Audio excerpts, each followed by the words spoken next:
Grazie, Dottore Messa. And thank you for the initiative today and for the invitation to take part this afternoon. I have a prepared text which I'll try to get through as quickly as possible and to reduce if possible. But it'll form hopefully a useful complement to the interventions which we've heard already this afternoon. The Holy See actively participated in the preparatory process for drafting the 2030 agenda, as it did also at the Third International Conference on Financing for Development in Addis Ababa, where an ambitious plan of action was adopted to help implement the 2030 agenda. These documents constitute an important sign of hope, to borrow the words of Pope Francis to the General Assembly of the UN on the 25th of September last. Since the spirit that underpins the 2030 agenda, the Paris Accord and the Addis Ababa Plan of Action is a renewed assumption of responsibility from which flows the decisive desire on the part of governments and peoples to develop our political and economic life so that they might improve society and the environment, obtaining for everyone a higher quality of life and one imbued with meaning. The fundamental goal of the major accords of the international community in 2015, in fact, is a moral or ethical goal. It's not the role of the Holy Father to offer detailed technical, economic, or scientific solutions to the challenges confronting humanity. Rather, he seeks to marshal the deepest motivations for a human activity worthy of its proper dignity, and to propose these for our consideration. Thus, at the United Nations, the Pope reminded us that a selfish and boundless thirst for power and material prosperity leads both to the misuse of available natural resources and to the exclusion of the weak and the disadvantaged. Those, we may add, who often do not have access to information, to adequate technical instruments, to decision-making process, and who consequently remain excluded or, worse still, cast off by society. Since economic and social exclusion is a complete denial of human fraternity and a grave offense against human rights and the environment, for the Holy Father, the what cannot be but be identified with the how, in the sense that no aim will be effectively reached in a permanent way if it is not seen and felt as a strong call to responsibility for those who make decisions in society. We must avoid every temptation to fall into a declarationist nominalism which would assuage our consciences, a quotation from the speech. In this context, it seems timely to ask ourselves about how we can orient and coordinate our various economic, social, and environmental policies towards a similar and common objective. Here too, Pope Francis at the UN traced out the ethical foundations upon which the debate must rest. Political and economic action must be guided by a concept of justice rooted in the realization that behind the plans and the programs there are concrete human beings who live and suffer and who in many cases are deprived of their rights. If this basic perspective is lost, political activity risks being reduced to a merely bureaucratic or statistical exercise. Thus, a constant and sincere discussion about the implementation and results of plans and programs is needed, one that will account of all those involved and is based on respect for the dignity of man. The Holy Father in Laudato Si returns frequently to the concept of dialogue, a dialogue that focuses its attention on a different style of life. It means promoting a knowledge of our common origin, of our mutual belonging, and a future to be shared with everyone. It's on the basis of this awareness that we can and must develop new convictions, new behaviors, a new style of life. We stand before a great cultural and spiritual and educational challenge that will demand a long path of renewal. The great challenge springs from the fact that behind all the economic problems, there is always an anthropological problem that has its origin in a limited concept of man. Money is always and only an instrument of social relations. A society that establishes consumption as its principal objective, however, transforms money into the goal of all human activity and even into an object of veneration, because it represents the satisfaction of all material desires and cravings.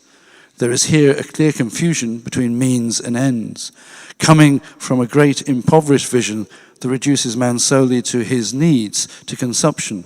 Thus the Pope forcefully declares no to money when it governs rather than serves. Money must serve, not rule.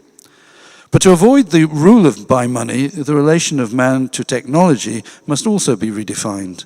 Technological man considers himself potentially omnipotent, limited only by the practical impossibility at present of obtaining certain results. Ethical thought, thus, becomes an exercise in finding justifications for what is possible today, with the implicit belief that justifications will also be found for what will become possible tomorrow. The fundamental problem then arises from the way in which humanity succumbs to a homogeneous and one-dimensional technocratic paradigm, with the claim to be able, thanks to technology, to define and govern everything, even one's own nature as one wishes. A boundless trust in the physical, mathematical sciences and in technology, which is not linked to a moral and philosophical acceptance of the fundamental dignity of man, leads to a manipulation of men and women and to the subjugation of the weak. Nevertheless, it must never be forgotten that the human being represents a novelty not fully explicable by natural evolution. Each person has his own identity, capable of entering into dialogue with others and with God. The capacity for reflection, for creativity, for artistic expression are original abilities that go beyond and transcend the merely physical and biological sphere. From this perspective, religion also assumes an important role, since it always regards the human person as a subject who can never be reduced to the category of an object. The transcendence of man and the particularity of his relations with others and with nature are elements that cannot be measured by physics, nor by ecometrics, nor by financial mathematics. Recognition of this, however, is essential for the ordinary functioning of society, and ignorance or lack of interest in it at the root of the grave ills of our world today. The words of Pope Francis to the UN General Assembly underline this reality. In reference to the vast numbers of the excluded and to the natural environment, he said, "These sectors are closely interconnected and made increasingly fragile by dominant political and economic relationships. This is why their rights must be forcefully affirmed by working to protect the environment and putting an end to exclusion." All the responses the Holy See offers to the question of the exclusion of the poorest and of the environment are based on ethics of human dignity, of responsibility, of the transcendence of man, and ethics of sober personal life that is ordered towards the service of others. In these terms, the social doctrine of the Church proposes a very positive vision of the possibilities for human freedom, when human actions are guided by a solid anthropology. Again, Pope Francis reminds us that humanity still has the capacity to collaborate in the building of our common home. We have freedom, intelligence, and the potential to direct and guide technology and to cultivate and limit our own power in order to put it at the service of another kind of progress, healthier, more human, more social, and more integrated. As I have already indicated, this calls us to promote a courageous cultural revolution, conscious that science and technology are not neutral, but can be harbingers of different intentions and possibilities, which lead to varying results. It is possible to put science and technology at the services of the environment. It is possible to produce more inclusive and less polluting models of production, and this is a work that can involve the poor, arranged in cooperative or small enterprise groups. It is possible, too, to put big companies and corporations at the service of integral human development, since business is a vocation, and a noble vocation, provided that those engaged in it see themselves challenged by a greater meaning in life, and are truly capable of putting themselves at the service of the common good and making the goods of this world more easily accessible. In his address to the UN General Assembly, the Holy Father also offered some ethical considerations for the technical measuring of economic activity and progress, for the preservation of the environment, and for the ideal of a sustainable development. To remove men and women from extreme poverty, it is necessary that they be agents worthy of their destiny. Integral human development and the full exercise of human dignity cannot be imposed. but must be built and realized through a common endeavor that sees every person and family as a protagonist in a context of collaboration and of right relations with all those spaces where human society is formed. Such collaboration is founded on the right to education and on the primary right of the family to educate, as well as on the right of churches and social groups to sustain and assist families in the education of their sons and daughters. Furthermore, education plays an essential role in the realization of the 2030 Agenda and in the promotion of concern for the environment. Political agents, and especially those who govern, must ensure that all people can have access to the minimum material and spiritual means needed to live in dignity and to create and support a family, which is the primary cell of any social development. The Pope himself enumerates the essential elements of this absolute minimum, distinguishing between the material and the spiritual aspects. In the material realm, the necessary means include a home, work, and land. And in the spiritual realm, these necessary means include spiritual freedom, including religious freedom, the right to education, and other civil rights. The litmus test of the effectiveness with which the new agenda is implemented will be then the effective, practical, and immediate access on the part of all to essential material and spiritual goods. Entering into details, the Holy Father mentions a proper home, dignified work and just remuneration, adequate food and water, religious liberty, and in general, spiritual liberty and education. These are the pillars of an authentic, integral human development, all of which have a common foundation, the right to life, which we can call also the right of the same human nature to exist.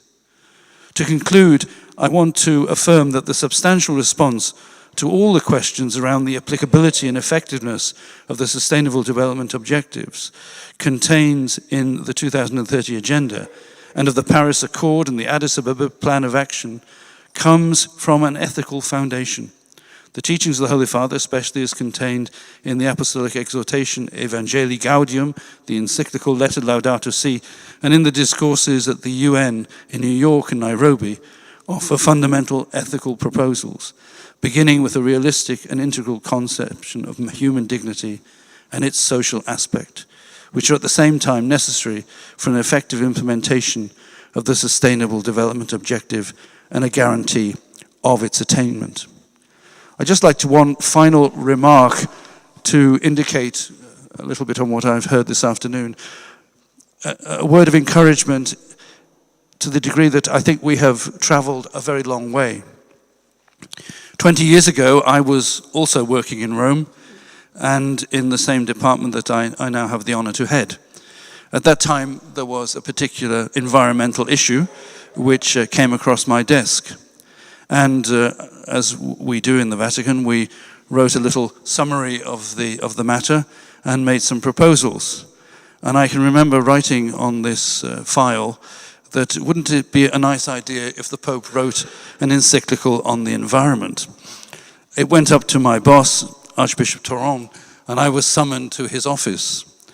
And I was told that this was a very nice idea, but we couldn't have the Holy Father, John Paul II at the time, becoming overly identified, which was then, in those days, considered the exclusive prerogative of the Verdi, or the Greens. And so the matter rested there until Pope Francis came. Thank you very much.